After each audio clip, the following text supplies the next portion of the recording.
What's up, good people? I'm Zay, and welcome back to my YouTube channel. And guys, I am super excited about this interview that I have for you guys today. So that's right, I am back with another first gen interview, but this time it features a couple that has been probably one of the most instrumental couples that have helped us, meaning my wife and I, during our debt-free journey. Now, I don't want to give too much away, but I do want to give you a quick background on this couple. So, first of all, they paid off six-figure debt in 2 years. Not only did they pay off that six-figure debt that included student loans and a mortgage, they now own 2 out-of-state rental properties.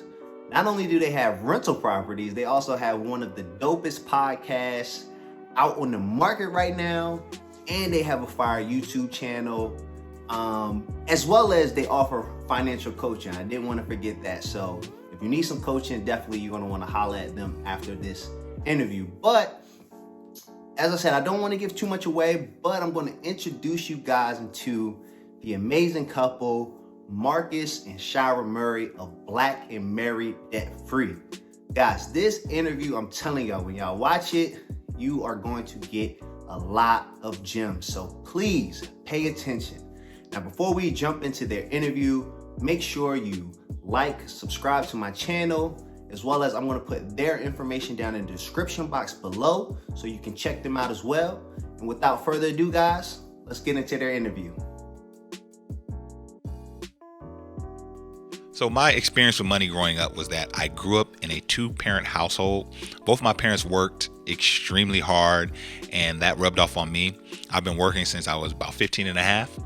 And so I knew the importance of working hard and putting your all into, your work. But as far as formal financial training, we didn't get that. They never sat us down and said, okay, this is how you balance a checkbook. This is what credit is. Those skills and that knowledge I had to acquire as an adult, but they definitely instilled hard work to myself and my brother and sister growing up. So my background is somewhat similar. I grew up in a single parent home, but one thing that my mom used to always do is she always had a checkbook. So anytime she would make a purchase, she would be writing it down into her checkbook and keeping track of her finances. And so that made an impression on me and basically taught me to keep track of things. As you said, Marcus, growing up, I learned that money is earned. And so I also worked as a teenager down, until Present today. But as we got older, we also learned another financial concept, and that is there is a way to make money work for you. And so at this present time, we are putting that kind of as a practice in our finances. Our financial journey began about 7 years ago. And it was during that time that we hit a tough financial spot. And literally we had more month than we had money. And so it was a really difficult period of time for us. But eventually we were able to work ourselves out of that. We were able to boost our income. And when we were able to boost our income, that was kind of a turning point for us because we had to decide what were we going to do with this new surplus, with this new discretionary income. Were we going to spend it, save it, eat it, or invest it? And it was at that period of time that we decided to focus in on our six-figure debt. And so we started working in on our debt. We started educating ourselves, reading books, and filling ourselves with knowledge during that period of time. So in terms of obstacles, I think the first thing we had to address was the mindset and addressing the limiting beliefs that we had acquired just throughout our childhood and growing up. Simple things like not seeing any examples of wealth in our family. Is this something that we can attain? Is this something that we should even strive for? Little things like that, I think we had to get over before we were able to even talk about strategy, and once we conquered those limiting beliefs and fixed our mind on what we want to do, then we went back and kind of started implementing some strategies in, how we wanted to pay things off. Right. And some of those strategies included Marcus taking a night job, and that eliminated the need for childcare. So that saved us a lot of money. Right. Also, Marcus picked up those side hustles and absolutely. started an online business. And so we were able to really boost our income by implementing various strategies. And so we kind of had our game plan, and then we kind of got our groove. And then we entered into this phase that many people would call maintenance. Right. And maintenance is you're doing the same thing, each day. And sometimes that can become a little mundane. It can become a little boring. But you just have to hang in there. And that ties back into what you're saying about mindset. So even when you know that you're doing good, just keep going, and don't give up until you meet that goal. And so in 2017, we became completely debt free. And that included a student loan and our mortgage at the time. Right. And so now, we believe that money it's less about money, and money is more of a tool, as Shira likes to say. Shira, you use a great analogy about, money being a tool. Yeah. And when you think of tools, you think about building something. So I possibly building a structure, right? And so we are using money as a tool to build the life that we want for ourselves and for our children, and hopefully their children. But with any building, there's a foundation. And a part of that foundation is our faith, is our family, our relationship, our friendships.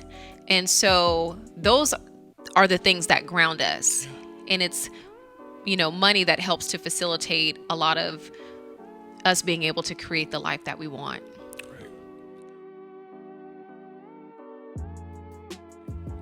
So in terms of the strategies we are currently using to build wealth, it's kind of a hybrid. So right now we are investing in low cost index funds. That's kind of our stock market portion of our investing.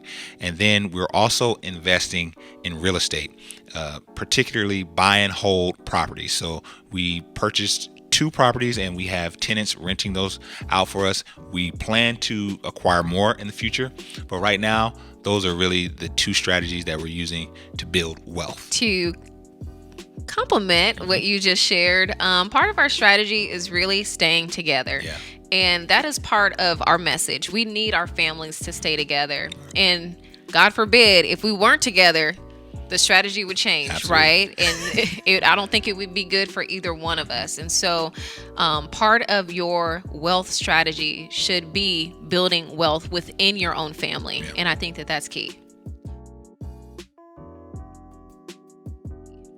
So one piece of advice that we would like to give to first-gen wealth builders is to start early. So the sooner you start, the better. When you start early, you are able to maximize the benefits of compound interest. And so that is one of our regrets, is that we didn't start, early. Right. You cannot start early enough. Okay. It's impossible to do that. So that is one piece of advice that we would recommend for folks. And I think it's important, Shira, to also say that it's never too late to start, right? That's good. You start now that you've acquired this knowledge. I think that is a great thing to do.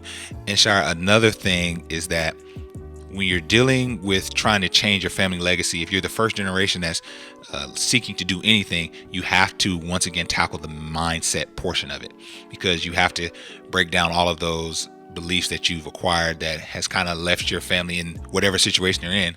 And now you trying to change that going forward, you have to tackle the mindset first. So I think that's key.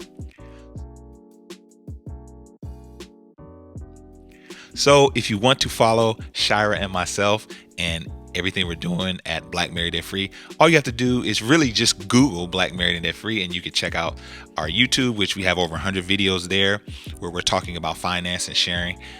And we also have a podcast, the Black Married and Debt Free podcast, that you should check out as well. So after you're done checking out this video and everything first generation wealth building is doing, come on over to Black Married Debt Free. Yes. All right, fam. I hope you guys enjoyed that interview. As I said before, all of their information is down in the description below if you want to connect with them. definitely check them out on YouTube, Instagram, as well as their podcast, which is available on Spotify and Apple. Like I said, guys, I hope you can see why they were so instrumental to my wife and I's journey, and just how inspirational they are. To hear their story and how they grew up and where they are now, I mean, that should excite anybody and motivate you to want to, get your finances right, get out of debt, and build wealth. My favorite part of the interview, though, I have to say, is just how they constantly hammered home the point of the mind, because that is where everything starts, especially when it comes to building wealth. You have to have the proper mindset, and I just love how they continue to drive that point home, guys. So as I said, again, if you want to connect with them, all of their information is down in the description below. You can follow them on Instagram. You can check them out on YouTube as well as Spotify. As I said, all of their content is crazy, fire, and dope. And so I want to thank Shira and Marcus for doing this collaboration with me.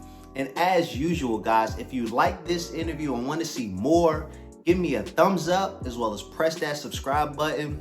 And until next interview, stay blessed and peace out.